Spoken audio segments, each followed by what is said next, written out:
વાત કરીએ આપણી સાથે આઈશર મોટર્સના મેનેજમેન્ટ જોડાઈ ચૂક્યા છે. કંપનીના એમડી અને સીઈઓ વીઈ कमर्शियल व्हीकल्सના विनोद अग्रवाल जोड़ाई चुके हैं. विनोद जी, स्वागत है शो के ऊपर. सबसे पहले तो बहुत बहुत शुक्रिया जुड़ने के लिए. डिमांड कंडीशन से एक शुरुआत करना चाह रही थी, क्योंकि डोमेस्टिक और एक्सपोर्ट मार्केट्स दोनों के अंदर हम लोगों ने जो काइंड ऑफ इम्प्रूवमेंट देखा है, उस पर एक आपकी कमेंट सितंबर के महीने में जो देखी गई है उसी से शुरुआत करें, आगे बाकी सारे पैरामीटर्स डिस्कस करें उससे पहले. देखिए, ऐसा हो रहा है कि जो कमर्शियल व्हीकल इंडस्ट्री है वो पिछले 2-1 साल से काफ़ी रिसेशन में चल रही थी और फिर फर्स्ट क्वार्टर में इस साल वेव 2 आ गया, परंतु जुलाई के महीने से ये इंडस्ट्री जो है रिकवरी मोड में है और हर महीने इंडस्ट्री जो है उसके पिछले महीने से बेटर है. और मेरे को ये भी उम्मीद है कि ये आगे भी ऐसी ही रहनी चाहिए, बिकॉज काफ़ी पॉजिटिव फैक्टर्स हैं जिसके कारण से इंडस्ट्री जो है ऊपर रहेगी. सबसे बड़ा पॉजिटिव फैक्टर ये है कि पिछले 2-3 साल में रिप्लेसमेंट्स नहीं हुए हैं मार्केट में.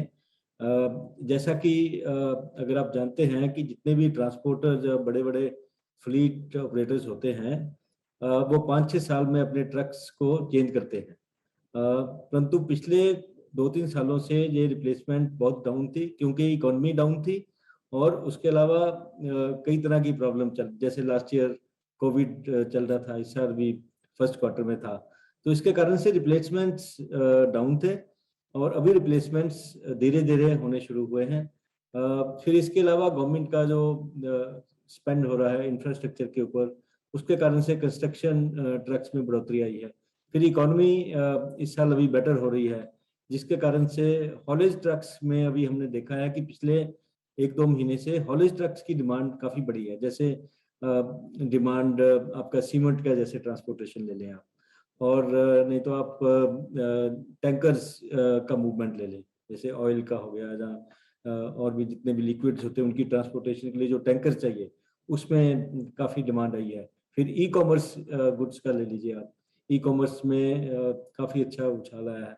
फिर अगर मीडियम ड्यूटी ट्रक्स लेते हैं तो आप उसमें आप काफ़ी मार्केट जो सीएनजी फ्यूल के ऊपर मूव कर रही है, क्योंकि सीएनजी फ्यूल जो है वो डीजल के मुकाबले काफ़ी अच्छा रहता है, कॉस्ट कम रहती है ऑपरेटर्स की, तो सीएनजी के ट्रक्स की डिमांड बहुत बड़ी है. तो इस तरह से काफ़ी अच्छे पॉजिटिव फैक्टर्स हैं, जिसके कारण से हमें ये उम्मीद है कि जो कमर्शियल व्हीकल की मार्केट है वो आगे आने वाले कुछ महीनों में अच्छी रहनी चाहिए. Agreed sir. अच्छा, मैं आपके कुछ स्टेटमेंट्स भी पढ़ रही थी. आपने स्पेसिफिकली बताया कि ये जो सीवी का मार्केट है वहाँ पे थोड़ा रिसेशन था पिछले कुछ सालों में, वहाँ से हम लोग उभर के बाहर आ रहे हैं और तकरीबन जो सेल्स के नंबर्स की हम लोग बात कर रहे हैं, जुलाई में 23,000, अगस्त में 26,000 और अब जबकि सितंबर में 32,000 अराउंड, ये मंथ ऑन मंथ जो रिकवरी फेज दिख रहा है, कब तक ये स्टेबलाइज होकर रिसेशन में बाहर आता हुआ हम लोग देख पाएंगे? कब तक, एक आइडिया अगर आप ये मुझे दे पाएं. और चूंकि हम लोग ये स्पाइकअप जो देख रहे हैं वो मंथ ऑन मंथ काफ़ी ज़्यादा क्वांटम में है, एक प्रैक्टिकल ग्राउंड लेवल सिचुएशन किस तरीके से वर्कआउट हो रही है? देखिए, अगर आप सीवी इंडस्ट्री का पूरा एनालिसिस करते हैं तो ये जो नंबर्स आपने बताए हैं 3.5 टन एंड अबव के हैं. तो मैं अभी नीचे वाले छोटे ट्रक्स की बात नहीं कर रहा जो 1/2 टन या 1 टन के होते हैं. तो 3.5 टन ट्रक्स के ऊपर वालों में भी light and medium duty trucks होते हैं, हैवी ड्यूटी ट्रक्स होते हैं जो कि 18.5 टन के ऊपर होते हैं, उसके अलावा बसेज होते हैं. तो अभी बसेज की मार्केट अभी भी बहुत डाउन चल रही है. तो अभी जो 32,000 जैसे पिछले महीने की जो सेल हुई है इंडस्ट्री की, उसमें अभी बसेज की सेल अभी भी बहुत कम है. तो एक तो बसेज की सेल आगे और इम्प्रूव होगी जैसे जैसे स्कूल और ओपन होते हैं या लोग और पब्लिक ट्रांसपोर्ट को यूज करना शुरू करते हैं, तो आपको बसेज की सेल में अच्छा आपको बढ़ोतरी नजर आएगी. इसके अलावा अगर आप 2018-19 के पीक में जाके देखते हैं कि वो पीक साल था कमर्शियल व्हीकल इंडस्ट्री के लिए, तो उसमें अगर आप देखते हैं तो एक महीने में कितनी सेल होती थी. एक महीने में लगभग उसमें 50,000 तक सेल होती थी. जैसा कि पूरे साल की इंडस्ट्री का साइज था 18-19 में 5,55,000, तो एवरेज 50,000 की सेल थी. अभी भी हम सितंबर में 32,000 पे हैं, तो अभी भी पुरानी पीक को टच करने के लिए अभी भी बहुत स्कोप है इसमें ग्रोथ का. तो देयरफॉर आगे आने वाले समय में जो इंडस्ट्री जो है वो अच्छी रहनी चाहिए. और मार्केट में we are looking forward to that. Okay, agreed sir. अच्छा, एक और चीज़ जो मुझे डिस्कस करनी है, वो स्पेसिफिकली आपके लिए नहीं, पूरी ऑटो इंडस्ट्री के लिए जो कंसेंसस कंसर्न बन रहा है वो यहाँ से सेमीकंडक्टर चिप शॉर्टेज को लेकर बन रहा है। अब ये चीज़ें कब तक आप नॉर्मलाइज होते हुए देख रहे हैं? कितना effect on an average, industry average margins के ऊपर आता हुआ दिख रहा है? पिछले इतने महीनों से तो देख ही रहे हैं, लेकिन काफ़ी ज़्यादा कंपनीज ये भी बता रही है कि नेक्स्ट 1 या 2 क्वार्टर्स के लिए ये और भी रहने वाला है यहाँ पे। तो आपकी तरफ से ये चेक कैसे शेप अप हो रहा है? स्ट्रैटेजी आप कैसे अपना रहे हैं इसको कम्बैट करने के लिए? देखिए, ये जो प्रॉब्लम है ये तो कंटिन्यू कर रही है, और हम लोग लगातार जो कंपनीज के साथ हैं, जो पार्ट्स की जो कंपनीज हैं, जहाँ से हम जो सेमीकंडक्टर पार्ट्स लेते हैं, उनके साथ हम लगातार टच में रहते हैं, और तो कोशिश करते रहते हैं कि कैसे वो अपनी सप्लाई बढ़ा पाएँ।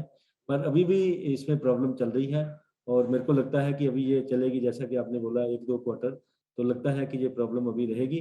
परंतु अभी तक हमारी वीसीबी में इसका इम्पैक्ट नहीं हमने देखा है, क्योंकि हम लोग काफ़ी, हमारी सप्लाई चेन टीम्स जो हैं वो काफ़ी एफिशिएंटली काम करती हैं। जितने भी हमारे सप्लायर्स हैं उनके साथ मिलके हम काम करते हैं, तो जिसके कारण से हम कोशिश यही करते हैं कि हमारी प्रोडक्शन इम्पैक्ट ना हो। पर अभी ये इसका प्रॉब्लम तो बना हुआ है, और लगता है ये अभी रहेगा। Okay, agreed sir. अच्छा, in terms of export market वहाँ पे कैसी परफॉर्मेंस रही है? आप एक आइडिया मुझे अगर दे पाएँ in comparison to domestic markets? अभी एक्सपोर्ट मार्केट भी खुलनी शुरू हो गई है, जैसे बांग्लादेश में सिचुएशन बेटर हो रही है, नेपाल में सिचुएशन बेटर हो रही है। अफ्रीका की मार्केट्स जो हैं वो अच्छा नंबर्स वहाँ से आ रहा है।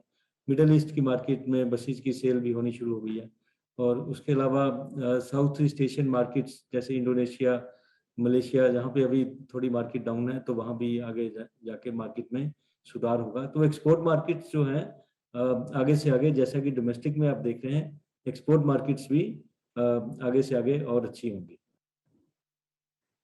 Agreed sir. और इन टर्म्स ऑफ प्रोडक्शन, क्योंकि आप यहाँ से भी अक्टूबर के महीने में भी प्रोडक्शन कुछ हाइक करने के बारे में सोच रहे हैं, किस तरीके से वर्कआउट हो रहा है? क्योंकि जो आपकी स्ट्रैटेजी रही है वो अकॉर्डिंगली जो सेल्स है उसके अकॉर्डिंग प्रोडक्शन होता है। डिमांड जो पिकअप दिख रहा है, FY22 एंड होते होते हम लोग किस तरीके से ये पूरा जो सिनेरियो है वो देख पाएंगे? एक आइडिया अगर आप मुझे दे पाएं इन टर्म्स ऑफ प्रोडक्शंस। ना, हमारा कोशिश यही रहेगा कि जैसे जैसे डिमांड इंक्रीज हो रही है मंथ ऑन मंथ, जैसे ही हम प्रोडक्शन को भी उसी तरीके से बढ़ाएं। हमारे पास कैपेसिटी की कोई प्रॉब्लम नहीं है। अगर कोई प्रॉब्लम अगर आएगी तो वो सेमीकंडक्टर या पार्ट्स की तरफ से अगर आती है, तो तभी प्रोडक्शन के ऊपर इम्पैक्ट आ सकता है। परंतु हमारा यही कोशिश रहेगा कि जितना मार्केट में डिमांड है उसके हिसाब से हम अपना प्रोडक्शन करें।